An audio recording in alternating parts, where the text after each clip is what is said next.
Dr. Keisha Williams-Lankford, thank you so much for joining us. We appreciate it. Thank you, Jack, for having me. You are right now on the school board at Cedar Hill ISD, and you are running for Congress. Why is that, and what are your priorities? Yes, so I am a school board trustee here in Cedar Hill. As a lifelong educator, growing up in the Dallas area, I have been adamant about meeting the needs of our children.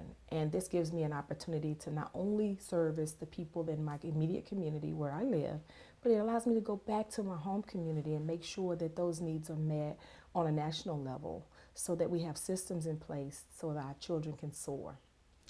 And as you know, I don't have to tell you, you're one of 9 candidates in the Democratic primary. This is a crowded field. It is. So what separates you from everybody else, and why should voters decide and select you to represent them in Washington?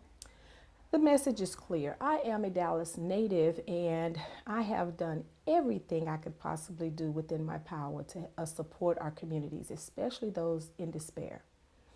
There are some immediate needs in the communities of urban Dallas that have not been met. And my husband and I are counselors. We hear about some of the things that go on that where people fall through the cracks, right? And so this gives me an opportunity to advocate on a national level for my home community, but it also gives me an opportunity to go in with my home office without any laws being passed, go in day one and start setting up success stations and supportive systems so that our communities, all of District 30, can thrive. And as you know, the Congresswoman who's retiring, Eddie Bernice Johnson, selected one of the candidates to endorse. And so does that make your job in trying to convince voters harder? It does. It does. And it saddens me because the very first campaign I ever worked was with that of Miss Eddie Bernice Johnson. When she was running for state, I was 14 years old, and I had the opportunity to get involved as a 9th grader at the Law Magnet.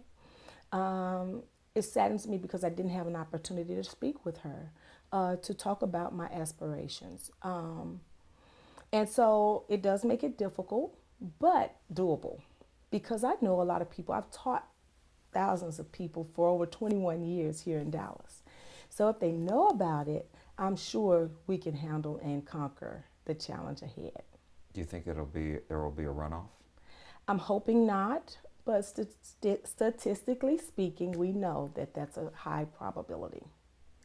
So what are your top 3 priorities if you are elected? Well, based on the conversations I've had with my constituents, the top 3 priorities for me right now is passing Build Back Better. It helps with infrastructure. It helps with the economy. It helps us to make sure we restructure our communities after this COVID epidemic and pandemic. Secondly is COVID. You know, we have not made it over the hump. We're still struggling with these issues with COVID and all of the strands. I want to make sure that we are sending a central station, like District 30 will have its own stations, even on social media platforms and different other platforms, so that everyone knows about what is trustworthy, right? So that there are not so many pieces of information going out and they don't know which one is true. So we want to make sure we verify those facts. So COVID, Build Back Better, and then of course, Build Back Better also encompasses Medicare, which is very important to me based on the constituents. Elderly are having a hard time living off of what they receive and affording their insurance and their prescriptions. And of course, lastly, but certainly not least, is the Voting Rights Act. If we're Americans, we should act like Americans. We should come to reasonable agreements on making the process equitable for all. And so that's a priority for me. And I think being a counselor, a negotiator, mediator, I'll be able to go in and talk with those that disagree and come to a happy median. And so you talked about a lot of the different issues there. Sticking with voting rights, what do you think? You said you would talk to people, I guess, on the other side, Republicans. Yes. But how do you get to, because right now the filibuster is in place, so you need 60 in the U.S. Senate. Correct. to begin discussion and debate on it, and that's why this measure has failed. So how do you convince, some Republicans and even the two Democrats who believe firmly in the filibuster rule? Of course. So let me start here. As an educator, with my job on the line, I advocated and lobbied for ending tax testing. Tax testing was a system used to determine whether a child graduated from high school or not. In this, we found so many discrepancies. I was able to go and talk with my legislators on both sides of the aisle, lobbying with them to get them to see why it is important for us to make sure everyone has an equitable educational experience. And if it's not fair to everyone, how they would lose as well if they didn't support a new strategy. And I was able to do that. We passed. They did change the system from tax testing to STAR testing, which allows a person to be tested at the end of their class, as opposed to assuming they've had that class and everybody's tested on the same thing. Does that make sense?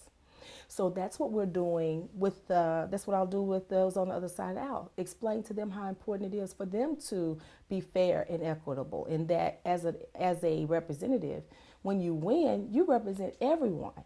You don't just represent Republicans, you represent everyone, and we have to be mindful of that. And I want to do that on the level of humanity, doing what is right, doing what you would want done for you. And so those are the directions or perspectives I'll bring to them. And it usually works because people at the heart may want to do things, but I think that the right thing, but I think that people are so they're not seeing each other, they're not hearing each other. And compromise is necessary. So we'll be willing to do that as well. Let me ask you, as far as the issue of Build Back Better, you mentioned it before, and recently in the last week, President Biden said that if necessary, he wants to pass pieces of it if they can't get the whole thing across the finish line at the same time. Right. Is there are there provisions in Build Back Better that you say if you had to get the first couple of provisions passed, what would they be? There definitely would be the expansion of Medicare for our seniors. They're a vulnerable part of our society. We need to take care of them. They helped us get where we are today. But workers, our employees, people that are working out here in unsafe environments for their families, we need to look out for them, So those are two of the main things that I would certainly highlight in the Build Back Better. And as far as the COVID response, there has been, as you know, so much debate over vaccine mandates. And it's been in the courts, and the courts ruled against the administration as it relates to private firms and whether OSHA has the authority to actually require larger firms with 100 or more employees to either get tested on a weekly basis or get vaccinated. Right. So what do you think the solution is then? Does Congress have to pass a law to make it so? It looks like it. It looks like it for the best interest of the common good for everyone. We have seen where we have the disparities in healthcare, correct? So you getting it is a totally different story than someone without healthcare, with someone without supportive resources. So we have to be mindful as leaders of our United States of America that we are supposed to look out for everyone. It may be an inconvenience, it may be uncomfortable, but are we sacrificing our communities to be comfortable? Does that make sense? So I do believe that it's going to come down to that because people are not necessarily as concerned about the well-being of others as they should. So you would support? I would. And what do you say to those folks who say, look, that infringes upon my liberty, my individual liberty? I get it, and I understand it. But the reality is, as a country, see, there are things I can do as an individual, and this is the same for criminal laws, right? Your rights end where mine begin. You can do all you want, but if you're offending me, hurting me, violating me, then you don't have that right by law. And so we should stand on protecting everyone, doing what's in the best interest of everyone. Inflation Okay. costs, everything yeah. costs more in the stores and filling up a car and whatever it is. We're feeling it. So what's your solution? What do you think should be done to try to ease the pain of inflation? So, Build Back Better is there to help us with rebuilding the infrastructure and helping us to either raise wages so that people can afford, right, or support small businesses. And that is a concern. A lot of the constituents have shared that with me. I feel it too. So we need to do what we can to raise the cost of living, support for the elderly, the workers, those that are trying to provide for their families. And so when you talk about, salaries and wages, et cetera, what is the solution there? I mean, a requirement that there's, you're raising the minimum wage? Yeah, so absolutely. A livable wage, right? Everyone's different. This district has 14 cities in it. Everybody's situation is different, but we all are experiencing the same cost and inflation. So yeah, definitely a livable wage. I'm thinking, my first thought is $18 an hour, because it's difficult to, a lot of people are homeless. We're number one in homelessness in District 30. A lot of people can't afford it. In speaking to a constituent in Duncanville, I asked, should she help with homelessness? What is the number one reason for homelessness? And of course, a lot of us think mental health. That's a huge issue. But a lot of it is that they can't afford, and this was before COVID. They can't afford it. And the homelessness, you said it's number one in District 30. Are you comparing it to all the congressional districts in the state of Texas? State of Texas, Okay. yes. And so let me ask you about, in the House, in the U.S. House, there is a progressive wing that's grown and a moderate wing of Democrats. Would you align yourself with either of them? I would work with everyone. I am about the people.